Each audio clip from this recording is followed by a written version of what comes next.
So I think maybe we should just get started. Good. Okay, so today Volker Schomerus on duality and curved backgrounds. Okay, so yeah, let me first thank Neil and Nick for inviting me. I mean, all the organizers, but I guess you guys are probably responsible for me being here. It really is a fantastic time and very productive. So yeah, for today I was thinking about what to talk about, and of course most of you know that my kind of main research project sort of deals with solving sigma models in on supermanifolds. And since then, Thomas has talked about some aspects of this last week, and most of you have actually heard me talking about it a few months ago or so on the same subject. I decided that maybe today I would tell you about something that I haven't talked about before, really, and that's sort of a smaller project that we started a few months ago in collaboration with Yasuaki Hikida, who is a postdoc at DESY. And that might have some spin-offs in the direction of sigma models and supergroups, but it really wasn't the reason why we started looking into this. So, well, the title doesn't give too much away. It's about dualities in curved backgrounds. So, and that basically, well, you'll see in a moment what I mean. This is about T-dualities, mostly in two-dimensional sigma models, but some T-dualities of a somewhat unusual type. Otherwise, I guess I wouldn't really consider this worth talking about. So let me. Yes. Do you want the window open, or should I close it? Well, if the painter is happy to close it, I would be even more happy. Is there somebody painting out there? Yeah, there's somebody painting there, yeah, but maybe we should. Yeah, that's a help. We might never be able to open that again. Okay. So this is all really about solving. So this is sort of the point where we make contact, I guess, to this program about solving two-dimensional quantum field theories in more general. I guess I'm mostly interested in conformal field theories, but in principle these can also be massive theories. And of course there are lots of problems I don't have to remind you in different parts of physics that require solving two-dimensional interacting field theories, in particular nonlinear sigma models. And the solution of these models, and often, I mean, concrete computations, are aided by dualities. The simplest duality, of course, that we all know is the standard T-duality. That's, of course, not so useful to solve anything, because we can even solve free field theory without that. So this is a duality, of course, as you know, between the theory on the circle of radius r and circle of radius 1 over r. So that, of course, I don't have to review here as a computation. I mean, a relation between field theory basically that, I mean, if you want, involves two actions that look somewhat differently, but it's a duality that allows to compute all sorts of correlation functions if you have the right translation of vertex operators. So of course, you know, you just have to exchange momentum and winding, and then you can compute correlation functions in one theory by correlation functions in the other theory, and vice versa. Of course, it gets more interesting when you upgrade it to mirror symmetry, and then you know it's also technically very useful for computations. Now, there's other examples that are somewhat more intriguing, I think. So for instance, there's this two-dimensional semi-infinite cigar as a two-dimensional background, also known as, I guess, Euclidean version of Witten's black hole. And so in this case, if you apply to this sort of the naive Buscher rules, then, okay, so just naive T-duality, you see you have a radius here, a circle of radius r here. That circle shrinks towards the tip of a cigar. So if you apply that, then basically you get here a circle of radius 1 over r, and then it kind of opens up when you go what is known as a trumpet. Now, to some extent, this relation between the semi-infinite cigar and the trumpet is not so useful, in particular when you think about correlation functions. It might be somewhat useful when you think about the spectrum. And so I guess the useful duality here, T-duality that exists here, is one between the trumpet and between the semi-infinite cigar and what is known as Sine-Liouville theory.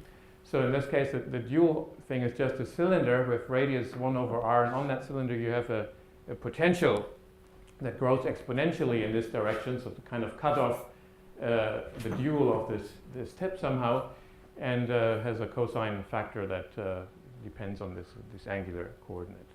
So the reason I'm giving this example here is to kind of make the point that maybe, I mean, T-duality is in curved backgrounds is not all about applying your Buscher rules In fact, if you want to go beyond analyzing the spectrum of a model, compute correlation functions, then you should wonder about which T-dualities, how correlation functions and how quantities and vertex operators actually translate into useful computations on the other side.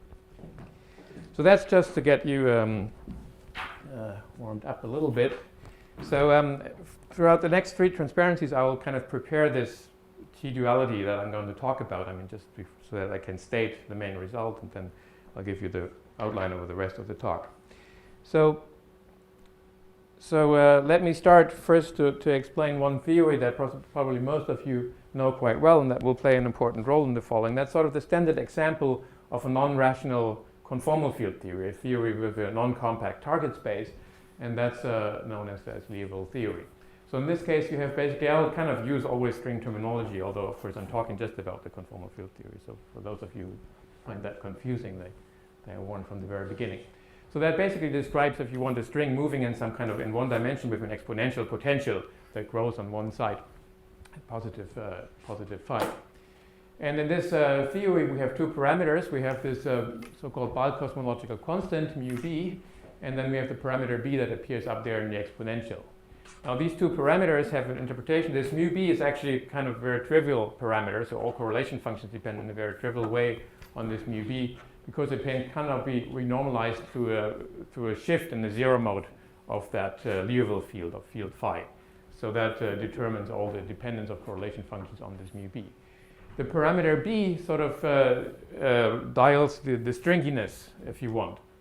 You see, if you make this b, there's some formal way of seeing that, but let me just kind of give you the heuristic argument. If you make this b here very, very small, then of course it means that its exponential potential will rise very slowly, and that means somehow on the natural length of the string, it will take a long way before the string actually feels the potential. So as you send b to 0, that basically means that you go to a particle limit, so that the string becomes very short in its natural unit. So there's this b to 0 limit is basically a limit in which you recover particle physics rather than full field theory. Now, in the old days, people tried to solve this theory by just doing perturbation theory around b equals 0 or alpha prime equals 0, and that's sort of the standard approach. But that basically failed because it was obvious that there are very strong non-perturbative corrections, and they could really not be controlled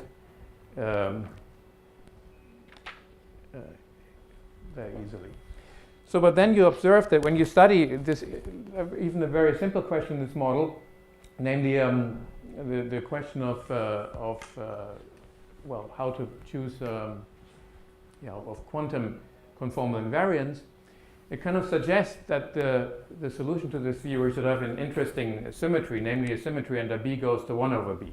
So that's obviously not a symmetry of the action, but the claim is basically that it should be a symmetry of the full solution, including all these non-perturbative corrections. And indeed, once you kind of put that into account, then it's not so difficult to come up with the solution of this theory, to find, well, the spectrum is easy in this case, but to find all the 2- and 3-point functions of the theory. I won't want to go through this as it's sort of just to remind you, I guess some of you have seen that. So in particular, of course, in this theory, correlation functions are known. In particular, 3-point function is known. 3-point function, of course, is determined up to some by conformal invariance, up to some numbers up here that depend on these numbers alpha. You think of these alpha, of course, as imaginary momenta describing sort of a string moving into this exponential potential and being reflected off that exponential potential.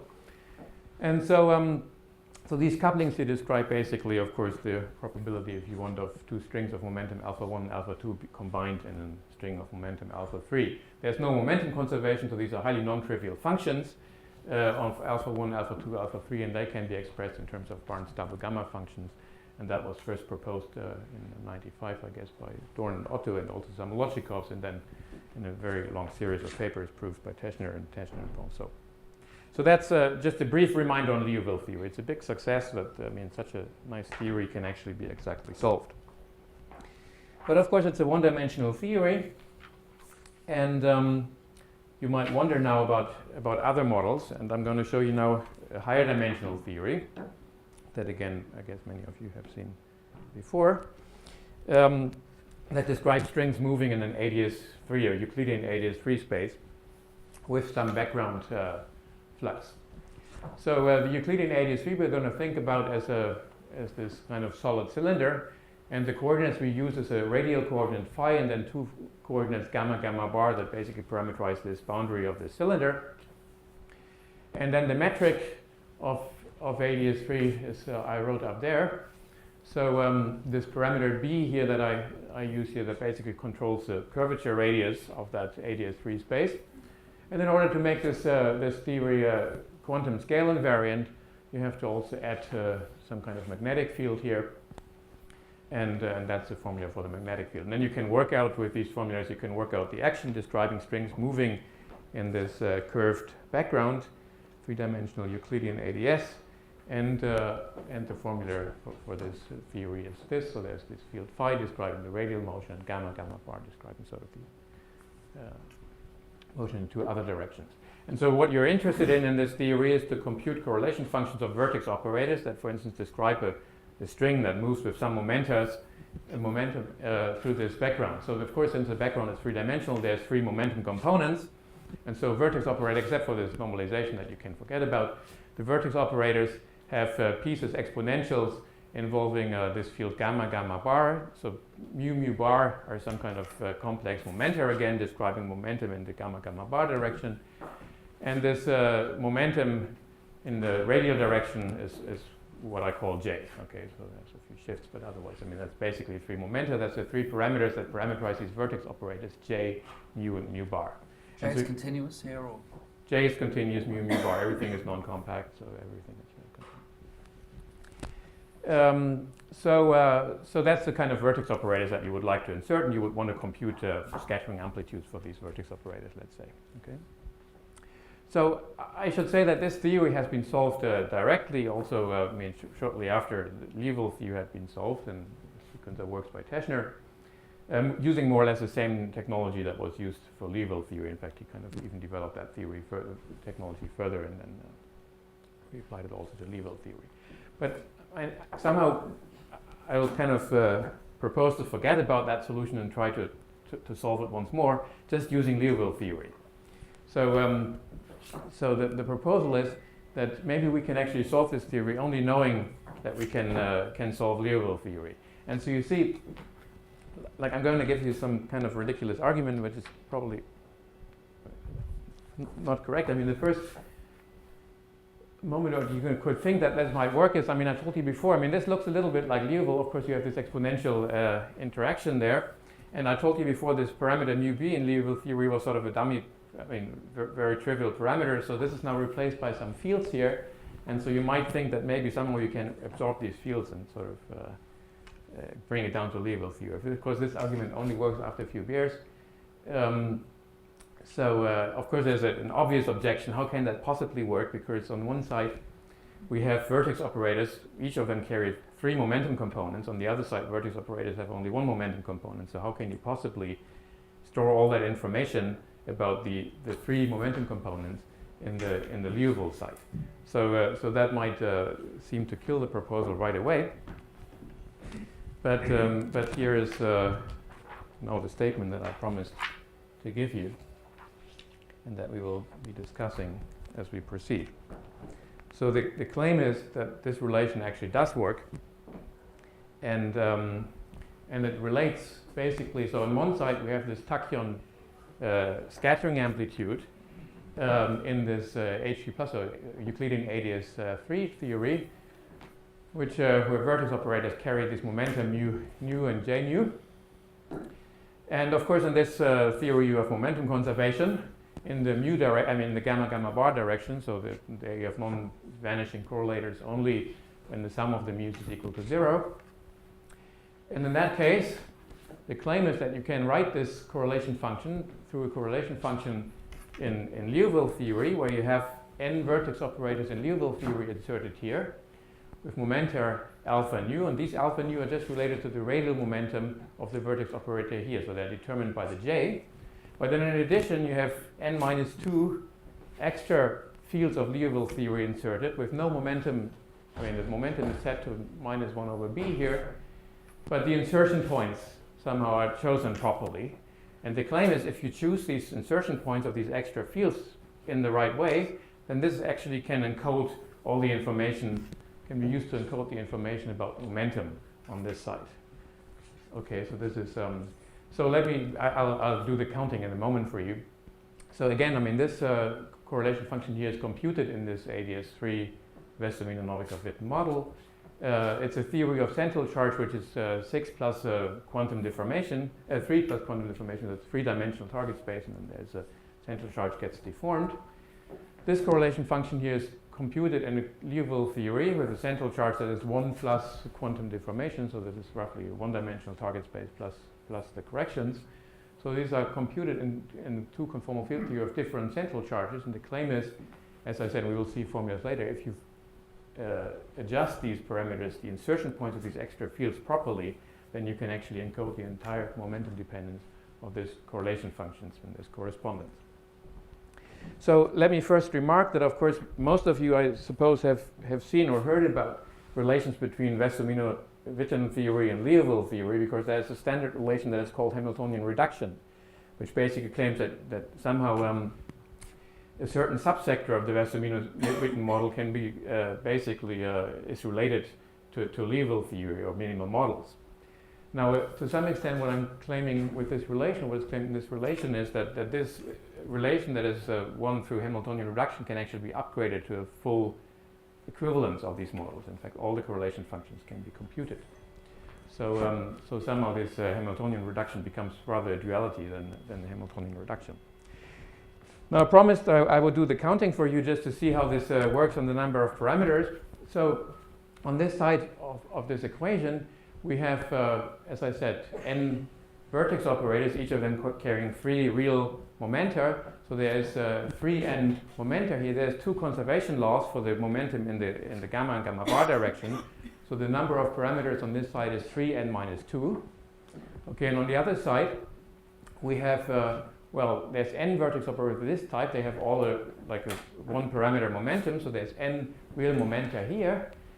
And then there is n minus 2 insertion points here. These are insertion points on the worldsheet, so they are complex insertion points, or 2 real each. So that makes 2n minus 2. I guess I should write that down so that we don't lose track of. So we have these n first, which are the n alpha parameters.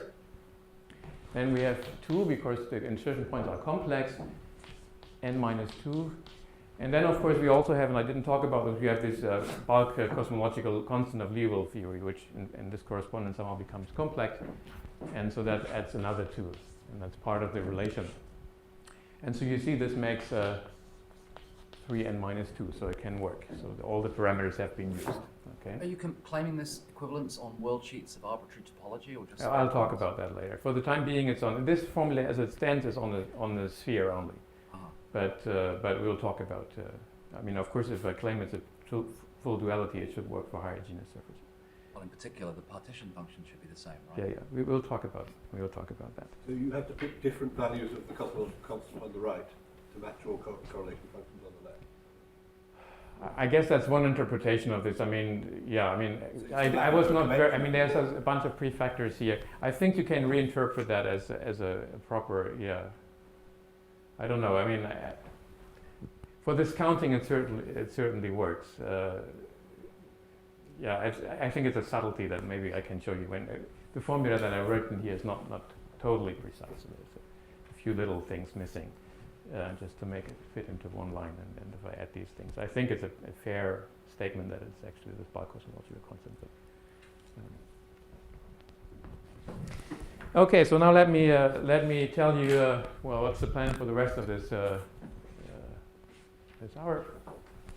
Now, first of all, I'll give you a derivation of this formula. And in fact, I should say that this formula initially on the sphere was proposed by Reboul and Teschner a few years ago, and they had a very complicated algebraic proof that required studying differential equations for both sides, also required that a solution was known on both sides. And if that was the status now, of course, I wouldn't go through the proof because it would be very, very painful for all of us, particularly for me. But I'm going to show you a very simple proof of this relation. And so that's basically the second part. I'll kind of explain where this relation comes from. And then in the third part, I'll talk about various extensions, in particular about homogeneous amplitudes, torus amplitudes, and then also supersymmetric extension and the relation with geometric Langlands duality, hoping that somehow in this mix of things there's something for everybody here that might be interesting. So are there any more questions on this? This is the end of the introduction, so now we have to start real work on this. Questions? Okay, not yet. So the next section, even though it's sort of the proof of this relation, it's going to be very simple, so don't be too scared. Normally I wouldn't explain any proofs, but in this case I think so simple that... So let me quickly review how do you derive T-duality for flat target space, and I'm cheating a little bit to make it particularly simple here. So let's start with this action here describing strings moving in a flat space, and I've scaled the metric here with r squared, so that it sort of looks like describing strings moving on a circle with radius r. And in this case, of course, we are usually interested in correlation functions of tachyon vertex operators. Tachyon vertex operators, well, let's say these are the ones that carry a momentum k here.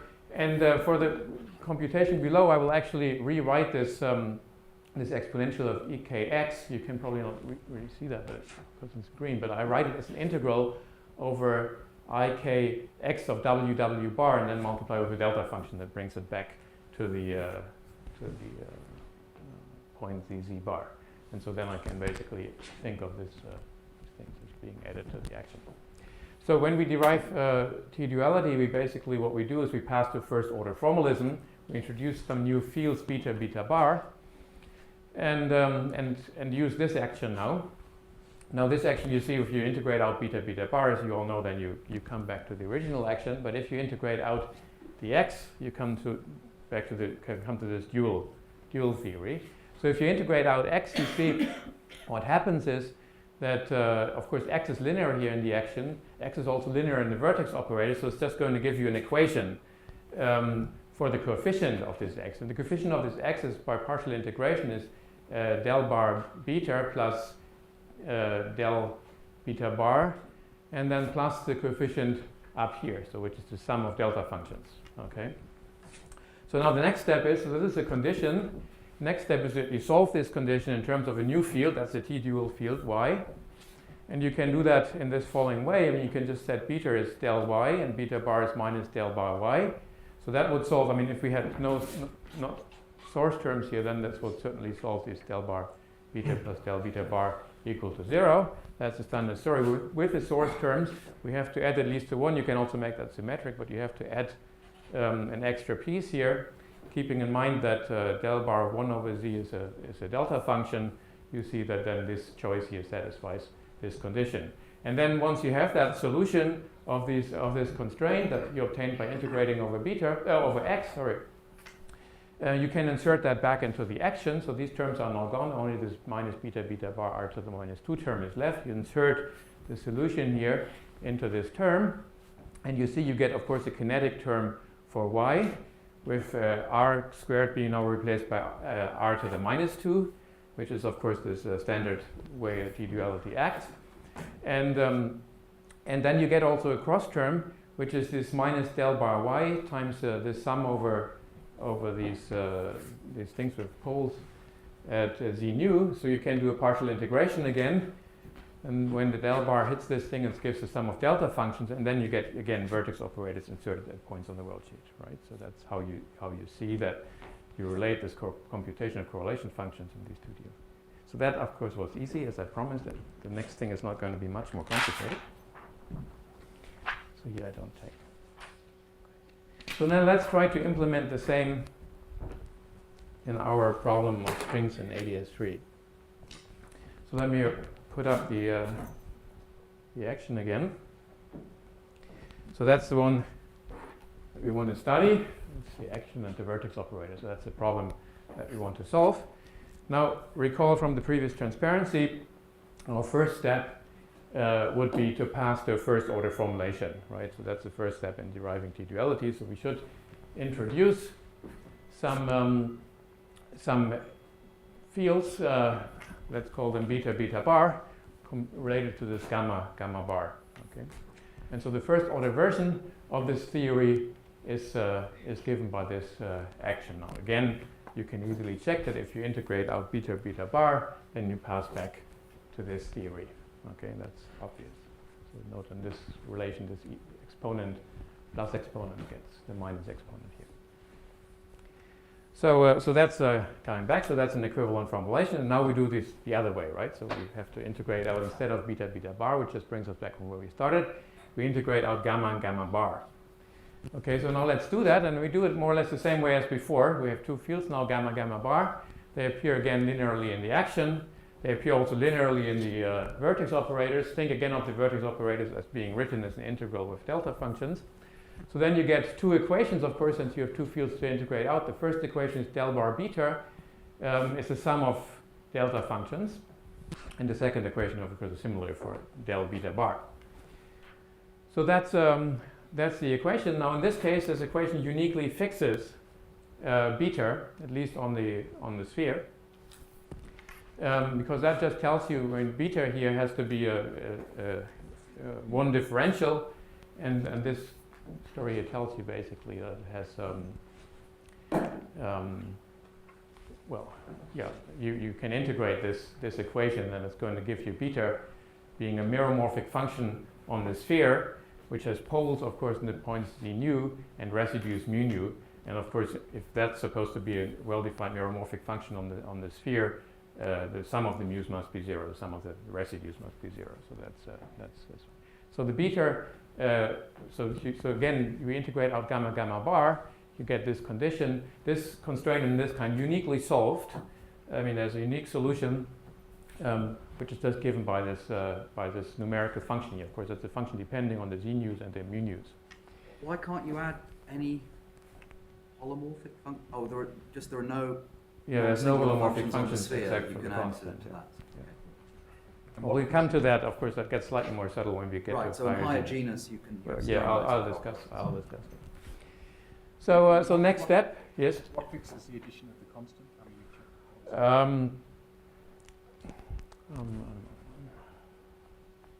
Well, maybe I could actually add a constant.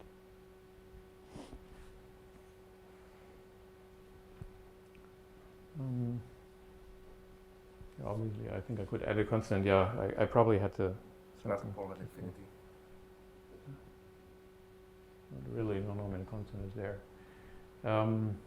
Yeah, I would probably have some answer for that too. It's certainly not a relevant addition. Must have had some answer before for that. But there's no zero mode in that equation for gamma, so yeah, one can set it to zero. yeah, right. Usually. Okay. Yeah. Okay. Let me. I'll answer that after. I think it's a. Can't say anything useful about it. So the next step after integration of a gamma gamma bar, that was like integration of x, was to insert the solution beta beta bar back into the action. Because now, of course, after integration of gamma gamma bar, these two terms have gone. Also, the vertex operators, of course, these pieces in the vertex operators have been integrated out. So then you just have to set beta beta bar, which are now these functions here. You replace the beta beta bar here by these functions. So what you get is new action, which now looks much more like evil theory. It has a phi here. And then this beta beta bar coefficient, which is a function, of course. And the vertex operator, all that's left from the vertex operators is just this radial piece. Okay, so it starts to look like evil theory, except of course that now we have a bulk cosmological constant here that depends on all these mu nu's and z nu's, which is not exactly what we like. So obviously this has brought us a certain way, but not quite there. So this of course looks fairly trivial at this point. So let's see what we need in addition. And so here is the part that we need in order to finish our computation. So roughly the idea would of course be that we would try to absorb this function beta beta bar into like sort of into phi in, right? So kind of absorb it as a coefficient from this interaction. Now if you look at this at the form of B, of course it's a sum over terms, right? And if you want to change phi so that it absorbs the sum over terms, that would be the logarithm of the sum over terms that we want to add to phi. That looks certainly somewhat ugly. However, it's an interesting observation that this is ugly because, I mean, we can kind of improve on that by rewriting the sum as a product. And that basically amounts to reparameterization of our parameters. So this is again the function that we have here, depending on the mu nu and z nu. This is a meromorphic function on the sphere with poles at z nu and residues being mu nu. And of course we know that this meromorphic function will have n minus 2 zeros, and we can just parameterize it through these n minus 2 zeros, or we can also think like very naively just to bring it to a common denominator. So you will have in the numerator you will have a polynomial of degree n minus 1, but because of momentum conservation the leading coefficient vanishes, and so it's really a polynomial only of degree n minus 2, with zeros being these points yi. I mean that's sort of that's where the zeros sit, and then an overall sort of the coefficient of the leading monomial being this parameter u. Now you see this is just a reparameterization. On this side here we have these n minus 1 parameters mu nu, and you parameterize that instead in terms of n minus 2 insertion points yi. That's just the zeros of this function and an overall multiplicative factor u. So I haven't done much, but just switch to a new set of parameters basically. Of course, you can work out relations on both sides. I mean, once you have the z nus and the mu nus, you can compute the y's and u's and vice versa. So now, of course, this function here has been written as a product. And so again, our idea was to just take this product and add it somehow, the logarithm of that to the exponent, to the phi field. And so, so that means that we take the phi, and basically we take a logarithm of this. That was b and b bar, of course, so we get two types of terms. So then the new field phi that we introduce is this old field phi that was there in the previous transparency. Maybe I should, okay, I don't know where I put the transparency, but you remember that, I guess. And then you add to this a logarithm of these terms. So that's the redefinition of phi that you would suggest. Okay. And now observe that when you take hit this with del bar, then of course you get this relation with a bunch of delta function there. Claudia seems surprised. Okay. So so that we now insert into our previous formulation. I guess here it is.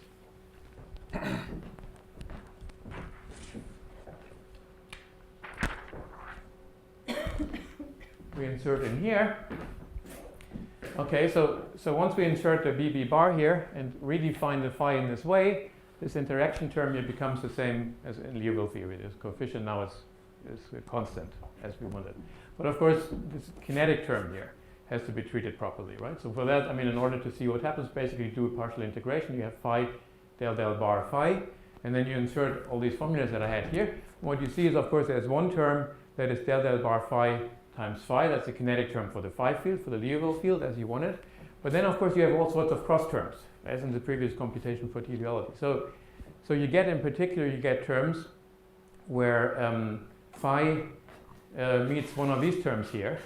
And this is, of course, going to give you an insertion at the point z nu, where you had your original vertex operators, with a coefficient that's 1 over 2b. So that's just going to shift the momentum in the radial direction a little bit. Okay, so that's a little shift in the radial momentum. So instead of having an exponent here, you have 2b j plus 1 plus 1 over 2b times phi. Okay, a slight shift. But then in addition, you have these extra terms here at these points yi where you had nothing before. And that's going to introduce new vertex operators with a coefficient that is e to the 1 over b minus 1 over b times phi, inserted at these points yi, right? So that's what you find. If you do this computation a little more carefully, of course you also have to take care of the background charges and things like this. That's aspects I didn't touch here. You will see actually that the background charge of this theory is shifted.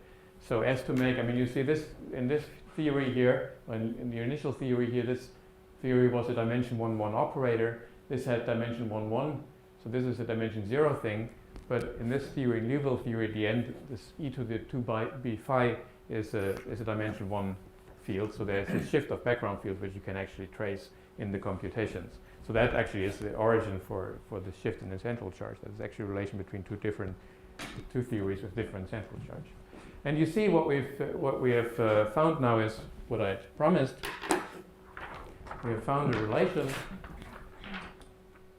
of this type. On one side we computed amplitude involving several vertex operators on ADS3, and on the other side we compared that to computation level theory, where we have vertex operators depending on phi with some momentum along the Liouville direction being slightly shifted by this 1 over 2b, and then in addition we have these extra terms which are just coming from here.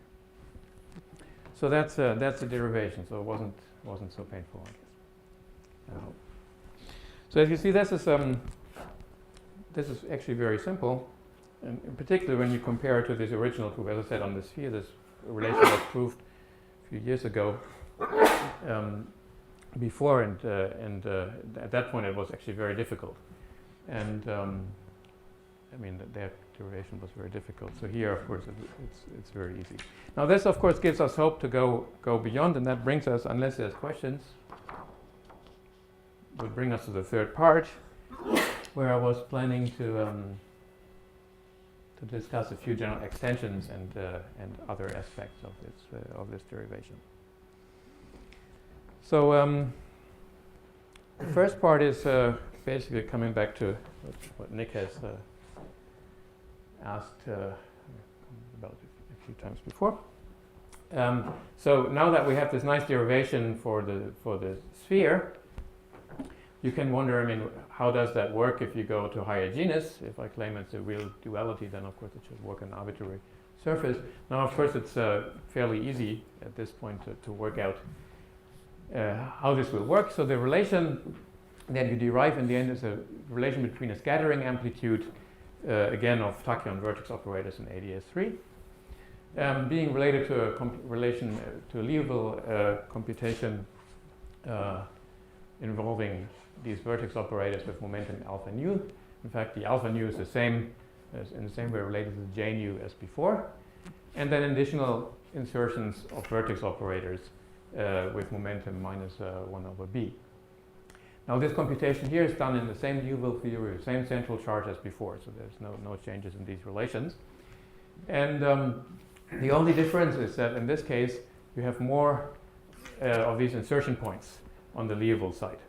So it turns out that whenever you add a handle to your surface, you add 2 more insertion points. Okay, so that might at first seem okay. So the reason, okay, so which order should I actually explain that? Well, at first it might be a bit surprising because before, I mean, our counting worked out so well. We had the 3n parameters on one side, and then we had exactly matched the number of parameters on this side coming from the insertion points of the yi and the momenta here. Now we increase the number of insertion points. So it's basically meaning that somehow in order to compute correlation functions here, we don't need all the information here. We don't have to put these yi's in arbitrary positions, but they will be relations, so we only sweep out part of the allowed space. There's also another way of thinking about it. In fact, it was observed many years ago by Bernard, that when you talk about the Vesselino model, it's actually very natural to include, in addition to the surface moduli insertion points, also bundle moduli for certain bundles over the surface. And in fact, these are actually related to this additional freedom that you have in moving these extra insertion points on the surface. But that's more a comment for the experts. So you actually, as one special case, have a formula for the partition function. Yeah, I'll come to that. Yeah. So that's one comment. So there's more parameters now on this side, and these parameters, these extra parameters, do have an interpretation if you want to give them one. Otherwise, you just forget about this extra freedom, and you will only encounter y's in very special positions. So this is the summary of this is that actually, as I promised, I mean, this relation extends to all loop calculations. Sorry. Yes. Why? I mean, you just said that you've got more y's, so why are they in very special positions? I mean, okay. So let me. Okay. So first of all, I forgot about even explaining this relation. I mean, of course, derivation goes exactly as before. You at some point encounter one differential that, and you only know the poles and the residues, and then you use this fact that one differential on the genus G surface has n plus 2g minus 1 zeros. And so, but you see so that's more or less the same story as before. But then, of course, so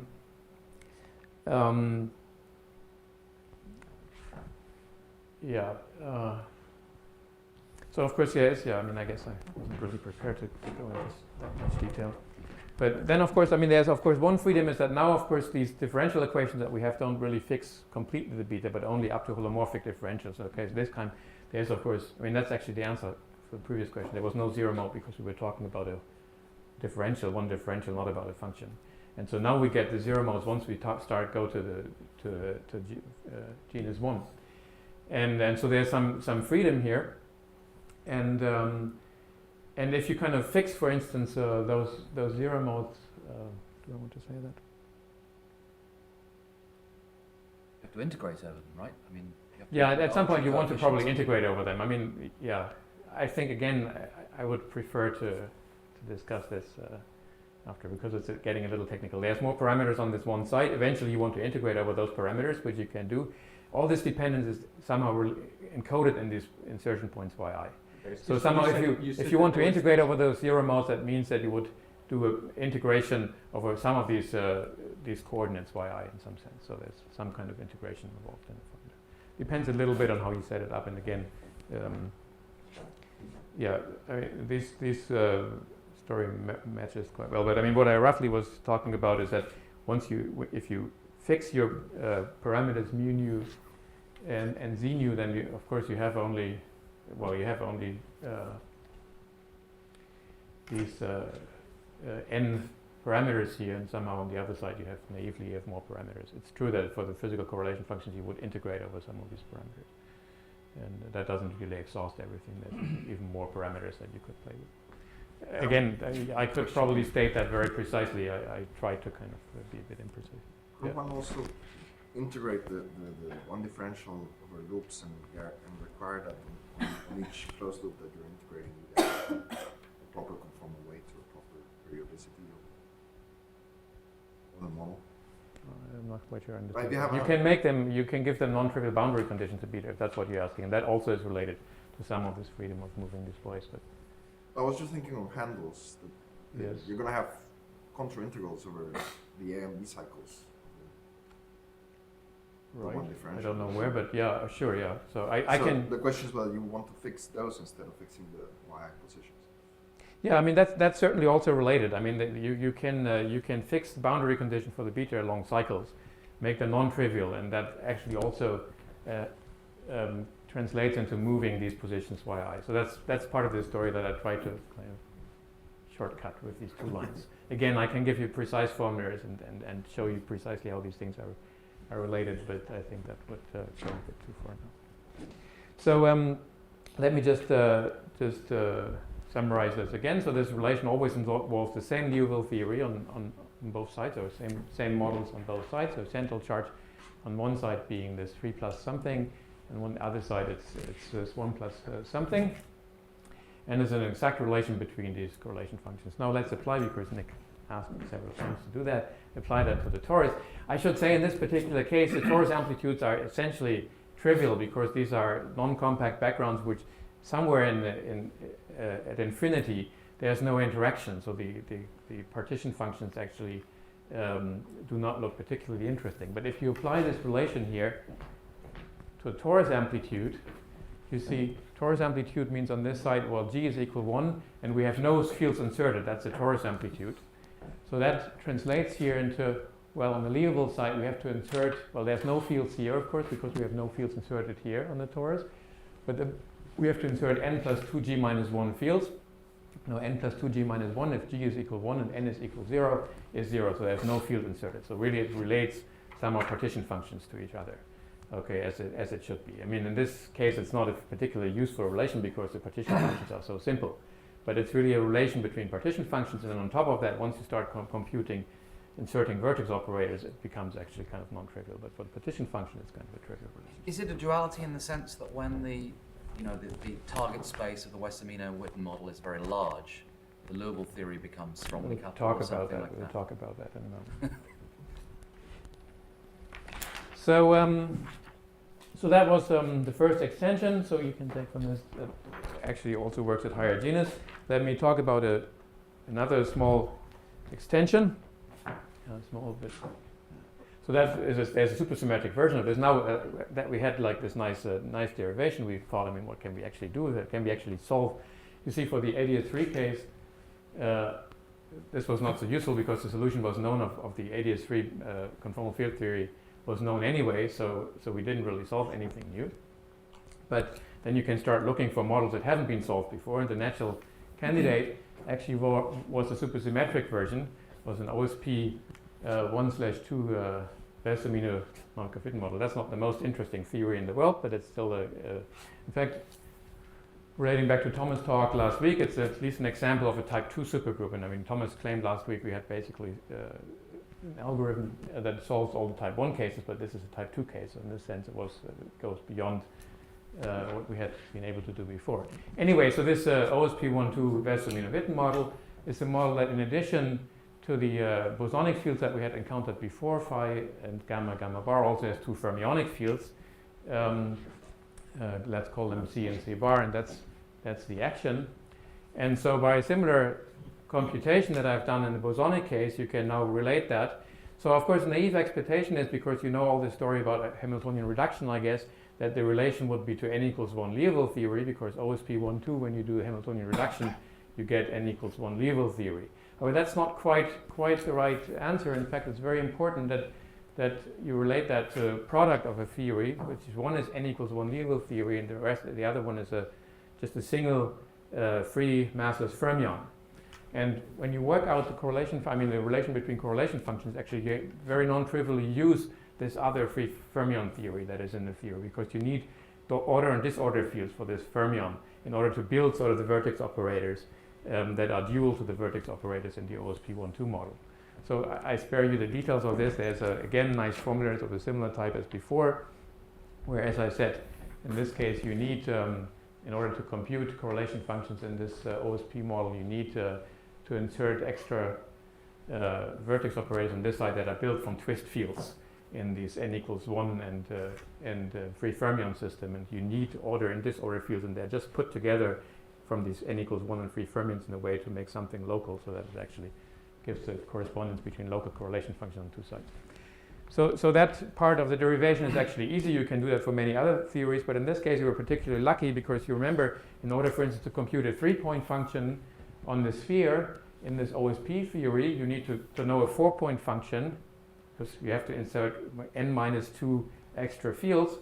So n minus 2 for n equal 3 is 1, so there's one extra field inserted, so it's related to a 4-point function in the in n equals 1 Liouville times free fermion.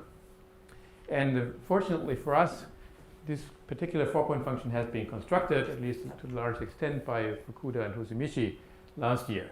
So we could just take their results and basically put them in proper form, and then use that to compute the 3-point coupling of this OSP 1/2 model. So that's an application that, I promise, is some kind of spin-off, at least this spin-off, maybe there's other things, but to the construction of models on super target spaces. So let me now come to the last aspect, and then I'll stop.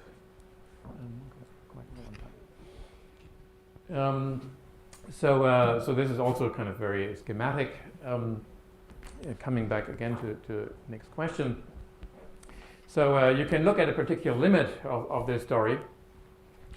In particular, you see you have this parameter b, and on one side we have, of course, this Westermino-Witten theory, and as you all know, I mean, the correlation function of Westermino-Witten theory are solving these Cauchy-Samolov differential equations, and I just wrote this KZ connection here. With the coefficient usually is written as 1 over k minus 2 for SU2. I just wrote that in terms of this parameter b that we're using all the time, so it's b squared. Now what you can do is you can basically send b to infinity, and then of course somehow this term becomes less relevant, this term becomes dominant. Somehow what you end up with is a set of Hamiltonians, and these are known as go down Hamiltonian stories. Again, slightly more complicated.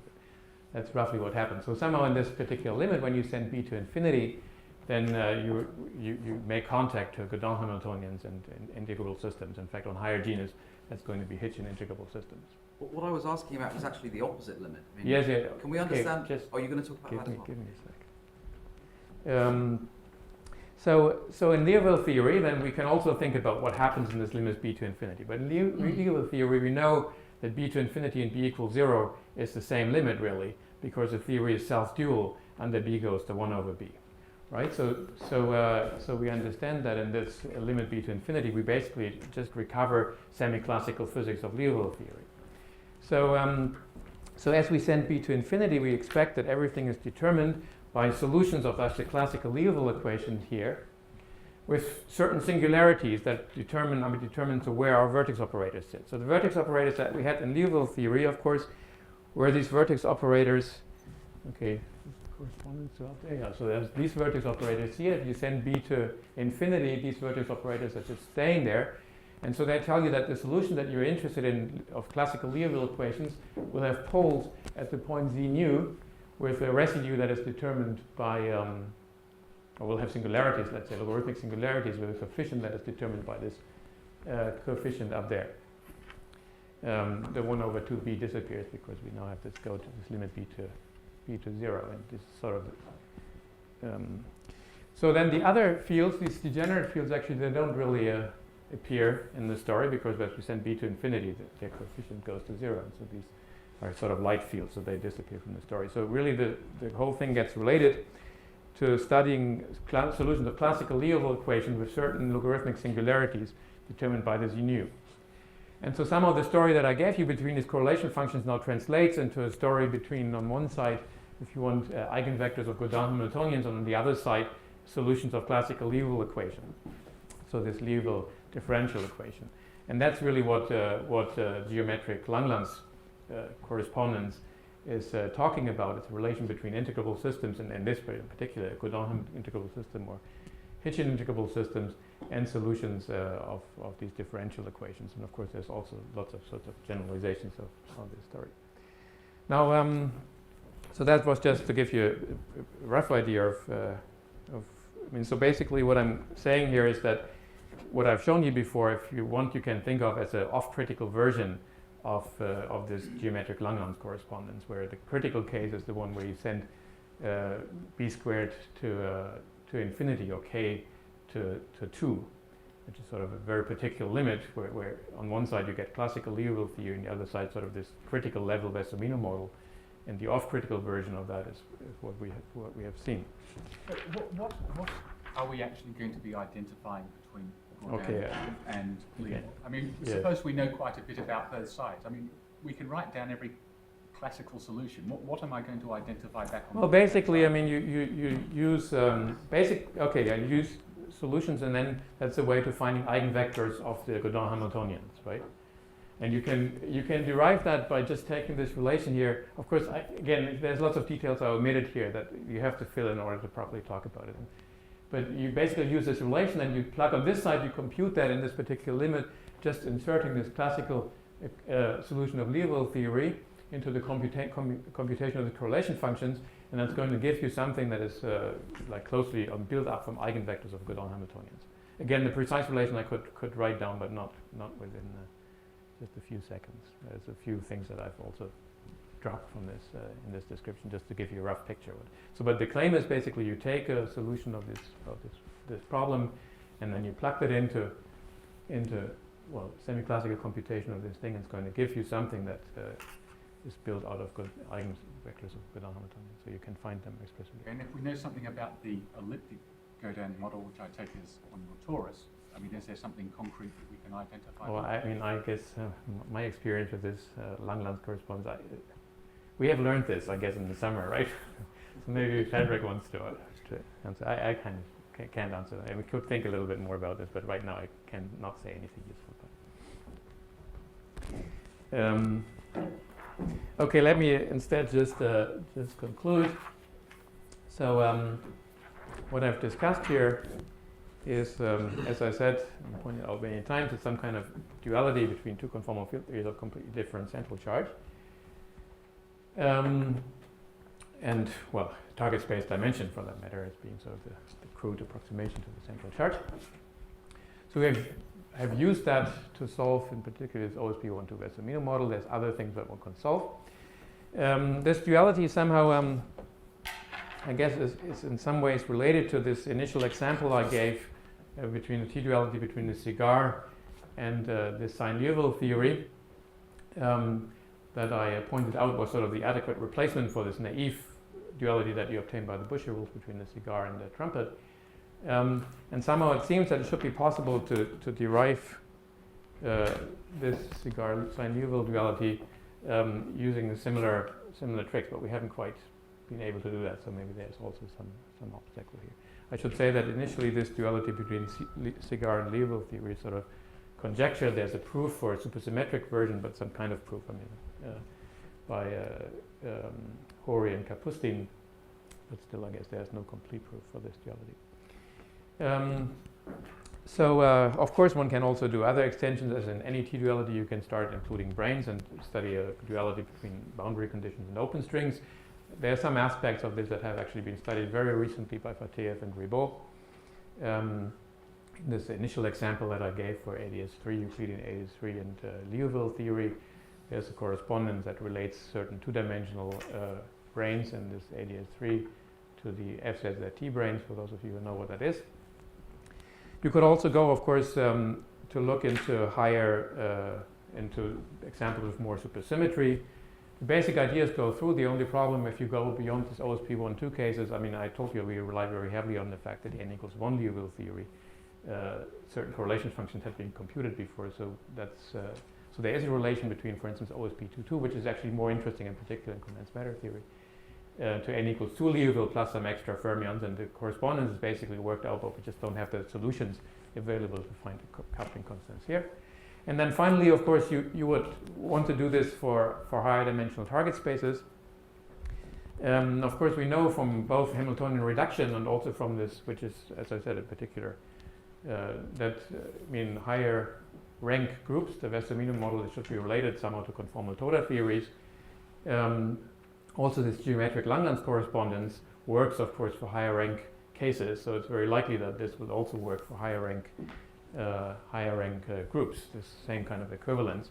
We have not yet been able to work that out. And in fact, like even for SL3, for the next example, of course, you would have vertex operators that carry 8 momenta. And we can sort of reduce that by 4 momenta to something carrying 4 momenta in a theory that has 2 more bosons than the n equals, than the corresponding Toda theory, but we have not been able to go all the way down yet. So there's still something to be done, but I'm kind of optimistic that this will also work. So that in this sense, somehow all these relations that were previously considered as reduction from these Wessel-Mino models to Toda theory are actually true equivalences in the sense that you can actually recover all correlation functions from this. Okay, so with these comments, I guess I close.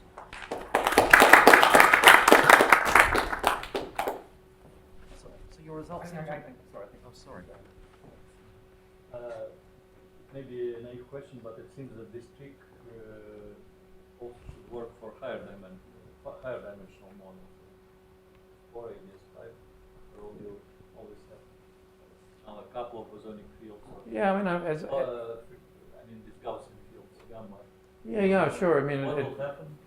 Well, you see the problem. Okay, maybe, as I said at the very end, I mean, the simplest thing is to start with SL3 Wessel-Mino model or something, and the problem is usually that, you can always go a certain way with this, right? I mean, for instance, for the SL3 model, I can, okay, let's think about SL3. So maybe that's too technical an answer, but so there's 8 generators, of course, right? There's 2 Cartan elements, and then there's 3 raising and 3 lowering operators, right? So in this case, of course, we had only 1 raising, 1 lowering.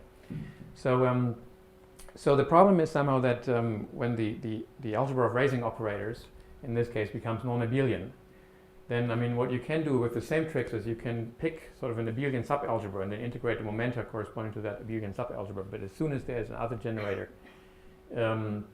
involved, and technically, of course, what you see in the action is as a reflection of this non-abelianness is that somehow the coefficients do not only involve So I'm not quite sure I can probably reproduce that. So coefficients in our theory here, the coefficients of the exponential just involve this beta. Okay, whereas in more general cases, there would be combinations, I guess, of this type, involving extra gammas again. And although everything is quadratic somehow, once you integrate out part of these gammas, then you have still gamma-dependent coefficient in front of the exponentials, and somehow that's again, that was probably incomprehensible. But I think there's some technical obstacles, but I think they can be solved. So I think there is a higher dimensional correspondences of this type, but I think there's something to be understood. I think there's one case where I more or less know what the answer is, and I think if one stares long enough on that, one should be able to. It won't be a new one. No, as I said, I mean, of course, yeah, would normally be. I mean, in this case, for higher SLN would be total theory with n fields, so n minus 1 fields, of course. So it would not be Liouville theory, yeah. But that's maybe a little bit too much. Yeah. So, I mean, if I understand correctly, your results imply that the critical level for the Wessel-Witten model with this target, you relate the k goes to 2 limit to the k goes to infinity limit. Is that right? No, on that side you don't have a duality between these two. But I thought it's equivalent to the Liouville theory, and you're advocating a b goes to 1 over b duality in Liouville theory. So Right, but of course it's somewhat non-trivial. I mean, you have to really look at the equation. I mean, there's of course lots of b's that appear explicitly in this quantity that we compute, right? So it's the two theories, including the right translation of between the objects, of course, are dual. But once you fix the objects, of course, you cannot just change the b to 1 over b sort of in the theory and then leave the object invariant. So the relationship is sort of somewhat indirect, but there's some relationship, you said, between the k goes to 2 limit of the Wessel-Witten model and semi-classical Liouville theory. Right. Which is also Right. the b goes to, Right. there is also a relationship between the k goes to infinity limit and semi-classical Liouville theory, presumably by your duality as well, right? Right, but then you have to translate. I mean, I guess that one would be fairly trivial, because then you would have to look at. I mean, again, there's a relation between. I mean, correlation functions. So you have to look at what these correlation functions, what quantities you're actually computing and comparing in that limit. The interesting thing is here, is that well, as I said in the Wessel-Witten theory, there's that you get a very useful quantity. I mean, non-trivial quantities in this b or k to 2 limit on one side, and they are related to very non-trivial quantities on the other side. And if you set it up in this other way, I guess you would get fairly straightforward relationship. Yeah. Yeah, I'm still a bit hung up on this bulk cosmological constant. I mean, does it, your actual duality is to a whole family of Liouville theories, right? Okay, I should probably not have said that. So, I mean, the way he wrote it in the paper, actually, there is just an extra prefactor here that kind of does not depend on momenta, but it depends on the z's, which is a standard factor that you can write down. And that factor contains this, it contains basically one extra parameter that does not appear here in the correlation function. And so then in the correlation function we have actually fixed the bulk cosmological constant of Liouville theory. Instead it appears in the factor. I think one could absorb that factor back into the cosmological constant, but I think depends a little bit. So yeah, there is a non-trivial factor here which is fairly standard and can be easily worked out. Which is momentum independent, except for this, for one factor, which is related to this U factor that appeared in this Scianian separation of variables. So. Is there are these y's are like sort of artificial, that they don't, if they come together or anything strange happen? Or, well, then there's a singularity, yeah. That's a singularity. I think to some extent these singularities, of course. That have an interpretation on the left-hand side? Or? Yeah, I mean, of course, in terms of this dual conformal field theory, right? I mean, there's the whole story that was I guess discussed by Montalfena and Loguri a few years back about the interpretation of these dualities, additional singularities on the world sheet, somehow that depend on these momenta, and then of course they are related to something happening on the boundary of that ADS. Somehow this curious observation that some of these correlation functions, when you computed them, had actually singularities somewhere on the world sheet where there was no field inserted from the point of view of ADS3, that had been of course known for some time and been source of. Is there anything special, anything further happening at b equals 1?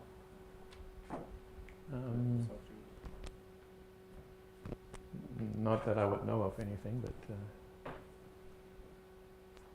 Okay, if there are any more, let's thank Volker again.